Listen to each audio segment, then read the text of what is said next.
everyone. Welcome back to Let's Talk English, your cozy place to learn real English through real conversations and real feelings at the same time. Yeah, welcome back. We are really happy you are here with us today, wherever you are right now. Maybe on the bus, maybe making tea, maybe lying on the sofa, pretending to be productive.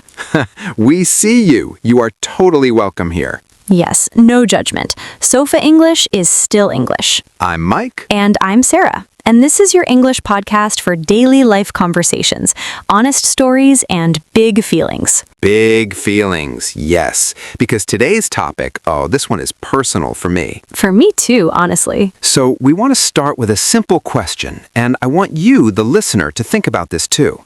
How many times did you want to say something, the words were ready, right there in your head, but you stayed completely silent? Yes. Because you thought, what will they think of me? Oh, that feeling. I know that feeling so well. Your heart starts beating faster. You check every word in your mind. You imagine people laughing or judging or thinking, she's so weird. And then you just smile. You nod. You say nothing. And then later, on the bus or in your bed, you replay the whole moment like a movie and you think, why did I say nothing? I had something to say. And the worst part? In the shower the next morning, you suddenly find the perfect words. You give a full speech, very powerful, very confident, to the shampoo bottle. Best speech of your life. Too bad nobody heard it. It's only the soap could vote. Okay, so if this sounds like you, please do not go anywhere. This episode is exactly for you. Today, we are talking about how to stop caring so much about what other people think, so you can finally use the voice that is already living inside you. And not just your voice. Think about it. You do this when you want to dress differently, when you want to say no, when you want to try something new. Your first question is not, do I like this? Your first question is, what will they think? And if you are tired of living like that, tired of feeling small in your own life, stay with us. Yes, take a breath. This is a B1 to B2 level episode. So if you're intermediate, it's perfect for you. If some words feel a little fast, that's completely fine. You don't need to understand every single word. Just follow the stories, enjoy the conversation, and listen again later. Yes, think of this as a small break for your brain. We'll carry the English for you, and near the end, we'll do a small word tour. We'll slow down and explain the strongest expressions from today so they can stay in your memory. And if you're enjoying Let's Talk English, please tap like and subscribe. It really helps more learners find us. Okay, Sarah, let's get into it. Let's go. So, this fear of what people think, where does it even come from? Because it didn't just appear last week, right? No, it usually starts much, much earlier. School, family, small comments, tiny moments, but big, big impact inside. Ah, yes. Maybe you remember something like this. You say something in class, people laugh, or you wear something different and someone makes a joke. For them, it's 1 second. For you, it feels like a scar. Exactly. And those moments, they don't just go away quickly. They linger. Linger. That's a great word. So when you say linger, you mean they stay longer than they should, right? Yes, like a smell or a memory. It stays. You didn't ask it to stay, but it does. Maybe you have one sentence from years ago that still lingers. You're too loud, or you talk funny, or who do you think you are? Oh, yeah. And the fear from that one moment, it doesn't stay in one place. It starts to seep into other areas of your life. Seep, like water going slowly through a wall. You don't see it at first, and then one day the whole wall is wet. That's such a good picture. So this fear starts in one small moment, but slowly it seeps into school, into work, into friendships, into your English practice. Into everything. And then every time there's a chance to speak or be seen, your body remembers that old pain and you shrink back. Shrink back means you pull away, right? You make yourself smaller so nobody looks at you. Yes, like the teacher asks, any questions? Your hand wants to go up, but you shrink back. You think, no, no, no, stay quiet, stay safe. And if this is you, please hear this. You were trained to feel like this. Your brain learned that attention is dangerous, that speaking is dangerous. It's not a weakness, it's just a pattern you learned a long time ago. And patterns can change. That's the whole point of today. Okay, so Mike, let's talk about what this fear actually feels like now as an adult, because it is not only one classroom anymore, right? No, now it is the whole world. You walk into a meeting, you open social media, you're in a group chat, and suddenly you feel watched. Your chest feels tight. Your stomach is not relaxed. Your thoughts are moving fast. That feeling has a word. Anxious. Anxious, not just a little nervous, really worried inside. Your body feels like it is on high alert, like danger is somewhere, even when nothing bad is actually happening. And when you feel anxious, your brain starts this little panic show. You freak out. Yes, freak out, that inner drama. Suddenly your brain is saying, oh no, what if I say something wrong? What if they laugh? What if I look stupid? Over a cup of coffee order. Exactly. You just want to say, 1 cappuccino, please, and your brain turns it into a full crisis. So your body is anxious, your brain is freaking out, and then you hold back. Hold back. You stop yourself from saying what you really want to say. You pull your words inside. You want to share an idea in a meeting. You want to reply to that message. You want to say, actually, I disagree, but you hold back because that invisible audience in your head is too loud. Oh, the invisible audience. That is such a real thing. We act like there's a big spotlight on us. Everyone is watching every mistake. But in reality, most people are busy with their own lives, their own spotlights. They're thinking, did I send that email? Do I look okay? What did my boss mean by that message? Yes, you are not the main movie in their head. You are maybe one small extra walking in the background for 2 seconds. I love that. You are not the main movie in their head. So next time you feel that anxious spotlight, you can quietly tell yourself in English, I am not the main movie in their head. Say it. Take a slow breath and then do the small action anyway. And now there's another thing that makes this fear stronger. Not just what people might think, but what people actually said. Real words, real criticism. Ah, yes, because sometimes it is not just in your head. Someone really said something that hurt. A teacher who laughed at your accent. A friend who said, you talk too much. A family member who said, be realistic when you shared your dream. When they criticize you, criticize means they point to something and say it's wrong or bad. Sometimes that can help us grow, but many times it's just someone throwing their negative energy at you. Yes, and you start to think, maybe I'm wrong. Maybe my feelings are wrong. Maybe I am too much. But here's something important, Sarah. Not every comment is a mirror. Some comments are a projection. Oh, I like that. A projection. They show more about the other person than about you. Exactly. If someone criticizes you for trying something new, maybe it's because they're scared to try. If they laugh when you speak English, maybe they're uncomfortable with their own mistakes. So what do you do with comments like that?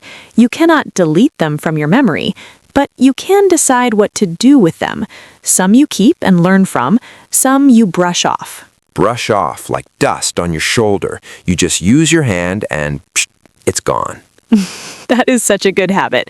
And even when you brush some comments off, the old fear can still sit quietly inside you. So let's talk about what many of us do because of this fear. We start to perform. Yes, perform, like acting on a stage, but not on a stage, in real life, every single day. You play a role, the easy person, the quiet one, the always agreeable one, anything to feel safe. You say yes when you want to say no. You laugh when something is not funny. You agree when inside you think, no, that's completely wrong. You stop being your authentic self. Authentic means real and true, not fake. When you're authentic, you act like yourself, not like a character you created for other people. And when you're always performing, always wearing a mask, you feel exhausted. You feel like you're walking on eggshells. Walking on eggshells. Ugh, that picture is so good. You're so careful with every word, every step, because you're scared you'll break something. You can't relax. Everything feels fragile. And here's the hard truth.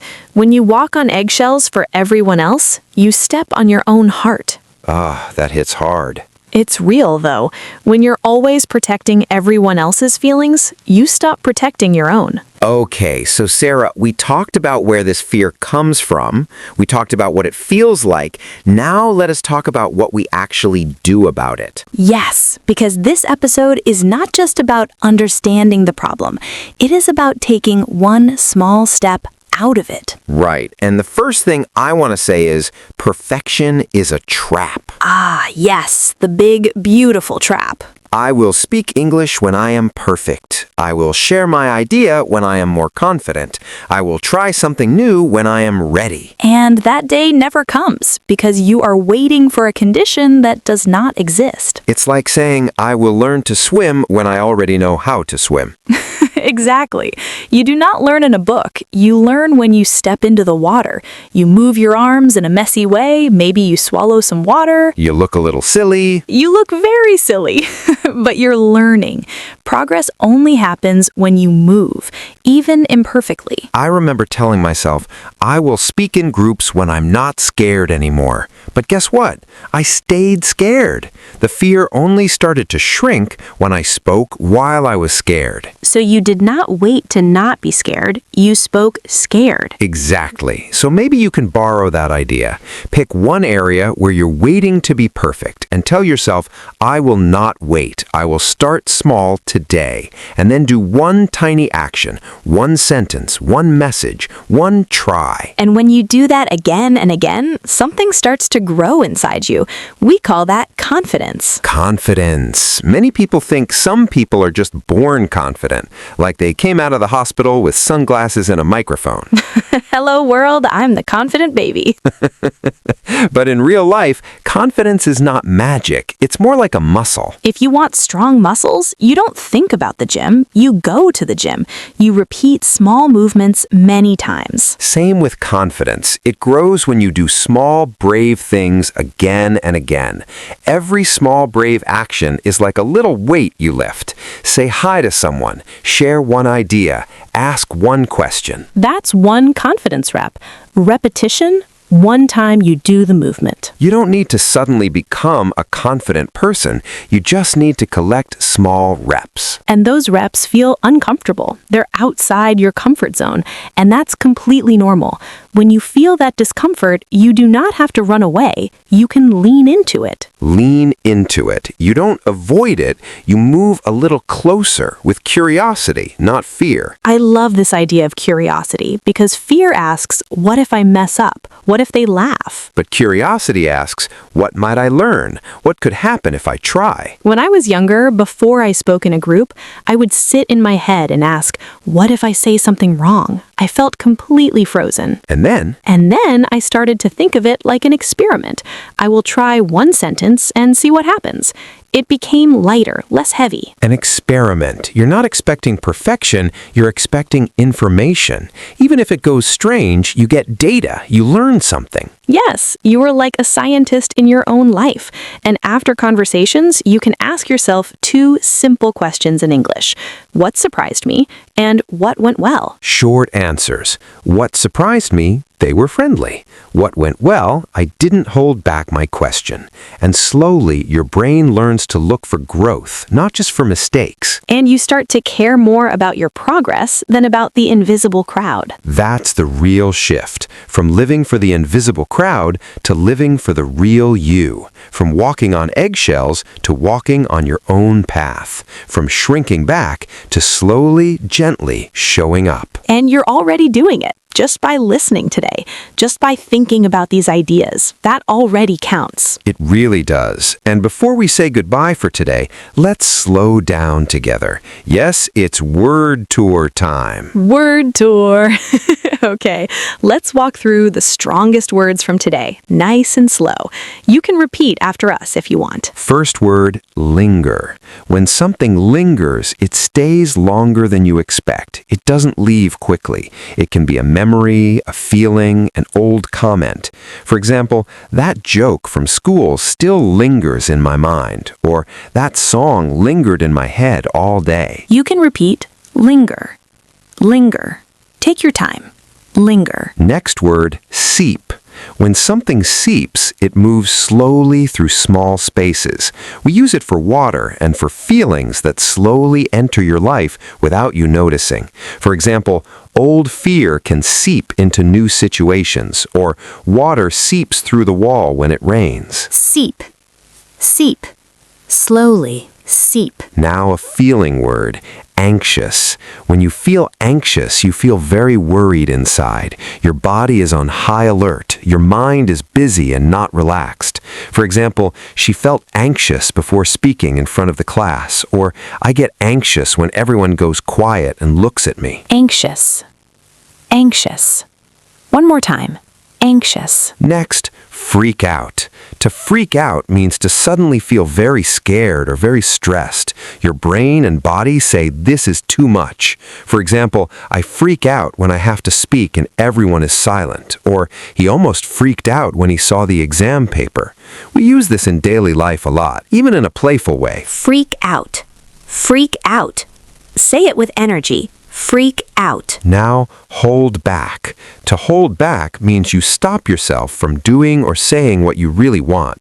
For example, she wanted to share her idea, but she held back. Or, I hold back my real opinion because I'm scared of what people think. Hold back. Hold back. Slowly. Hold back. An important one, authentic. Authentic means real and true. When you are authentic, you act like yourself, not like a fake character you created for safety. For example, I feel more free when I am authentic with my friends, or I want to stop performing and start being more authentic. Authentic. Authentic. Feel the word. Authentic. Now an idiom, walk on eggshells. When you walk on eggshells, you're very careful with every word and action because you're scared to upset someone. Nothing feels relaxed. For example, at work, he walks on eggshells around his boss. Or, I don't want my friends to feel they must walk on eggshells around me. Walk on eggshells. Walk on eggshells. Take your time. Walk on eggshells. Next, brush off. To brush off a comment means you hear it, but you decide it's not your truth. You let it go, like dust on your shoulder. For example, they laughed at his accent, but he brushed it off and kept talking. Or, I try to brush off small negative comments instead of keeping them inside. Brush off. Brush off. Slowly. Brush off. And our last word for today, lean into. To lean into something means you move closer to it instead of running away, especially when it feels uncomfortable. For example, she decided to lean into her fear of speaking and joined a small conversation group. Or, when you feel nervous, lean into it and take one small step anyway. Lean into. Lean into.